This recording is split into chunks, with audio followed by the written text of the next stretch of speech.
Super dragons are one of the most underrated troops in the game, but if used correctly, they can crush bases like it's nothing due to how strong and easy they are. So let's break down the best and easiest Super Dragon army at Town Hall 15, along with an example at the end of the video, to help you easily 3-star any base with it. So this army is broken up into 3 parts. Step 1 is the Giant Arrow and the Jetpack combo, along with 3 Earthquake spells, to get some value from the core.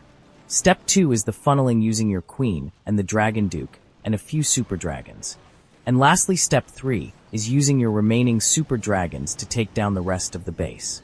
So I will go over each step one by one to help you understand all 3 steps with details. But before that, let's tell you the hero equipments that you'll need to use for each hero. Starting off with the Dragon Duke, he will be using his Fire Heart and the Rocket Backpack combo.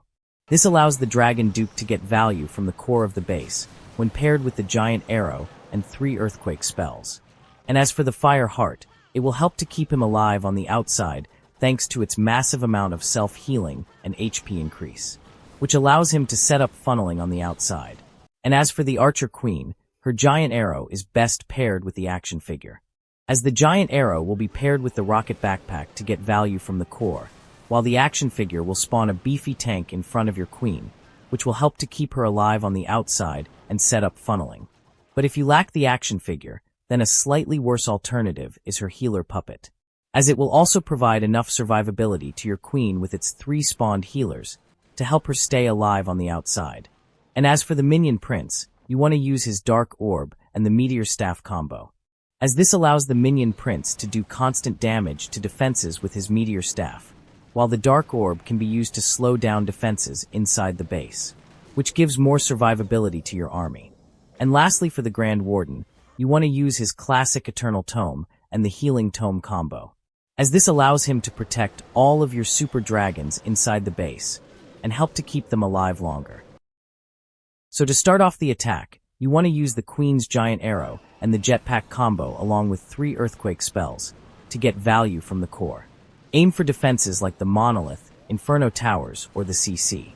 Just make sure that you're using the Dragon Duke from the opposite corner, from where you use the Archer Queen. This allows the Dragon Duke to be paired with the Archer Queen afterwards and set up funneling for your main army. So now that you've got some decent value from the core, you want to wait for your Dragon Duke and the Archer Queen to set up funneling on one side. So you can use your freeze and totem spells to protect them from something like a Monolith or a single target Inferno. And they should easily manage to set up a very solid funnel on one side. So over on the other side, you want to use 2 Super Dragons or a few Baby Dragons to set up funneling, as the Super Dragons do an excellent job at setting up funneling, thanks to their insane amount of splash damage to surrounding buildings.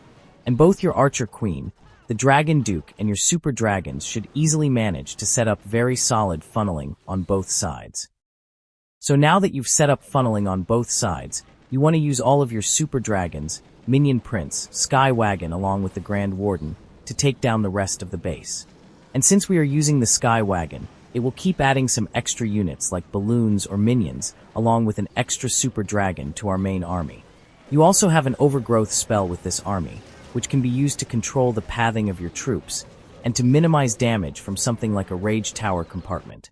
And as you go a little bit deeper into the base, you want to use the Grand Warden's ability to protect all of your troops and heal them back up, especially against the Town Hall's poison, as it can do a massive amount of damage to your army. This is where then you can use your 2 Rage spells to power your troops through the core of the base. Additionally, you also have a Revive spell with this army, which you mainly want to use on the Dragon Duke, as he will get the most value out of that spell. You also have a few freeze and totem spells inside the CC, which can be used to minimize damage on your troops from some key defenses. You also have the Minion Prince's Dark Orb, which can be used to slow down these back-end defenses and help overpower the back end of the base. And you should easily manage to get your 3-star without any problem. So now that you understand the basics of this army, here is the army comp that I recommend using for Town Hall 15 players. And now let's give you a visual example on how this army works to help you understand it better. So to start off the attack, you want to use the Queen's Giant Arrow and the Jetpack combo along with 3 Earthquake spells to get some value from the core. Then you want to wait for your Archer Queen and the Dragon Duke to set up funneling on the outside. So over on the other side, you want to use 2 super dragons or a few baby dragons to set up funneling. And now that you've set up funneling on both sides, you want to send in all of your super dragons, Minion Prince, Sky Wagon along with the Grand Warden, to take down the rest of the base. And they should easily manage to do so, since you've already taken down the majority of the core.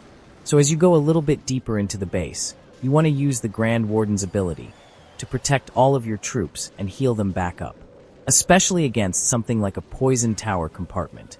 And since you have the Queen and the Dragon Duke setting up funneling on the outside, your troops should mostly stay together and inside the base. So you can continue to use your freeze and totem spells to protect your troops and minimize damage from some key defenses. And overall, this is a very strong, easy, and reliable attack strategy at this town hall that you should have no problem wrecking every base with it if used properly. With how strong and broken this army is, you should now have a fun time wrecking every base with it. And if you enjoyed, make sure to leave a like and subscribe to the channel for more attack strategy guides coming in the future. With that, I will see you guys in the next one. Peace.